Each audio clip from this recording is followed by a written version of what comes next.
शुरू करते हैं महत्वपूर्ण प्रश्नों का। बहुविकल्पीय प्रश्न है। भ्रांत शब्द का विलोम है। निर्भ्रांत, मुक्त, अव्याप्त, संप्रभ। इनमें से कौन होगा? भ्रांत शब्द का विलोम निर्भ्रांत। अगला प्रश्न है। अक्षवाट तत्सम शब्द का तद्भव है। तरवार, अखाड़ा, नवत, अवर। इनमें से हो जाएगा अखाड़ा। अगला प्रश्न है। विभीतिक का तद्भव है। वाद्य, भीतर, वारिद, बहेड़ा। इनमें से तद्भव हिंदी शब्द होता है और तत्सम संस्कृत निष्ठ शब्द होता है। इसका हो जाएगा सही जवाब बहेड़ा। अगला प्रश्न है। एक स्त्री के रहते हुए दूसरी स्त्री से विवाह करना के लिए एक शब्द है। कौन सा शब्द प्रयुक्त किया जाएगा? अधिवेदन, अवीरा, परित्यक्ता, असुरपश्य। कौन हो जाएगा इसका एक शब्द? इसमें हो जाएगा अधिवेदन। अगला प्रश्न है। नासा के अनुसार सूर्य की सतह का तापमान कितना है? यह प्रश्न विज्ञान और भूगोल दोनों में ही शामिल कर सकते हैं। इसका सही जवाब होगा, पहले देख लीजिए, 5500 यानी कि 5500 degree centigrade, 6000 degree centigrade, 5000 degree centigrade, 4500 degree centigrade. सूर्य की सतह का तापमान नासा के अनुसार है 5500 यानी कि 5500 डिग्री सेंटीग्रेड। अगला प्रश्न है। वह तिथि जब पृथ्वी सूर्य से अधिकतम दूरी पर होती है। 8 दिसंबर को, 23 सितंबर को, 21 मार्च को और 4 जुलाई को। इनमें से 4 जुलाई के आसपास जो है पृथ्वी सूर्य के अधिकतम दूरी पर होती है, यानी कि सूर्य से काफ़ी दूर होती है। अगला प्रश्न है। काला सागर, अरब सागर, उत्तरी सागर, कैस्पियन सागर और शिवालिक श्रेणी का निर्माण हुआ। इन सभी का निर्माण कब हुआ है? किस युग में हुआ है?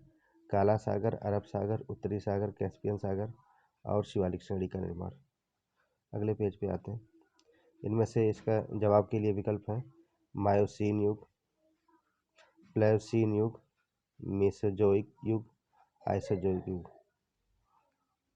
इसमें हो जाएगा उत्तर प्लेओसीन युग। अगला प्रश्न है। विश्व की सबसे लंबी पर्वत श्रृंखला है। अल्प्स पर्वत, एंडीज पर्वत, पेनाइन, रॉकी पर्वत। ये हो जाएगी एंडीज पर्वत। ये पर्वत श्रेणी विश्व की सबसे लंबी पर्वत श्रृंखला है। अगला देखेंगे। अंध महाद्वीप के रूप में प्रसिद्ध है। Australia, Asia, Madagascar, Africa. इनमें से कौन सा महाद्वीप अंध महाद्वीप के नाम से जाना जाता है? ये सही जवाब रहेगा अफ्रीका। वैज्ञानिकों ने एक 8वें महाद्वीप की खोज का दावा किया। वह कौन सा द्वीप है? Zealandia, पोलैंडिया, Kiribati, अल्ब्रूस। देखिए नीचे वाले तो दोनों देश हैं, किरबाती, अल्ब्रूस। जीलैंडिया इसका सही जवाब है। अगला प्रश्न है। भारत और अफगानिस्तान के बीच 1893 में एक रेखा खींची गई जिसका नाम है, उसका नाम क्या रखा गया? भारत और अफगानिस्तान के बीच जो रेखा खींची गई सन 1893 में खींची गई थी। डूरंड रेखा, मैकमोहन रेखा, रेड क्लिफ। इनमें से कोई नहीं। डूरंड रेखा।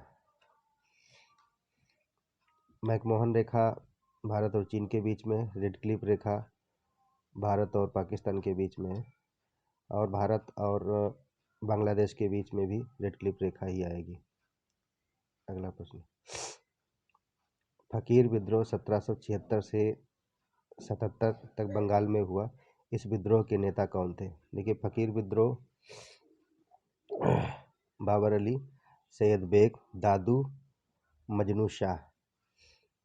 फकीर विद्रोह के नेता थे मजनू शाह। ये बंगाल में हुआ है और बंगाल में मुस्लिम फ़कीर टाइप के कुछ लोग थे जिनके रहन सहन और संस्कृति में छेड़छाड़ करने की अंग्रेज कोशिश कर रहे थे। इसलिए इसका विरोध करने के लिए एक संगठन इकट्ठा हुआ। ये फ़कीर यानी कि सन्यासी लोग इकट्ठा हुए। इसके प्रमुख नेता थे मजनू शाह। आगे देखेंगे। कोशिकाओं का वह समूह जो कार्यात्मक और उत्पत्ति रूप से समान हो कहा जाता है। संक्रमित समूह ऊतक, वुमेन, विली, ये कहा जाएगा ऊतक। जैसे आँख की कोशिकाएं हैं, कोशिकाओं का समूह है, तो उनका काम हो जो भी है देखने का काम है तो देखना। आँत में जो जिस पार्ट का कोई अंग का कार्य कर रहा है तो वहाँ की जो कोशिकाएं वही कार्य करेंगी, ना कि कोई दूसरा कार्य करेंगी। अगला प्रश्न है, लार का औसत पीएच क्या है? पीएच वैल्यू लार की कितनी होती है? 6.7, 4.5, 5, 5.7, यानी कि 6.7 हो गया लार का पीएच। तो ये उदासीन के करीब ही रहेगा। इब्न बतूता एक यात्री है जो मोहम्मद बिन तुगलक शासन काल के दौरान भारत आया।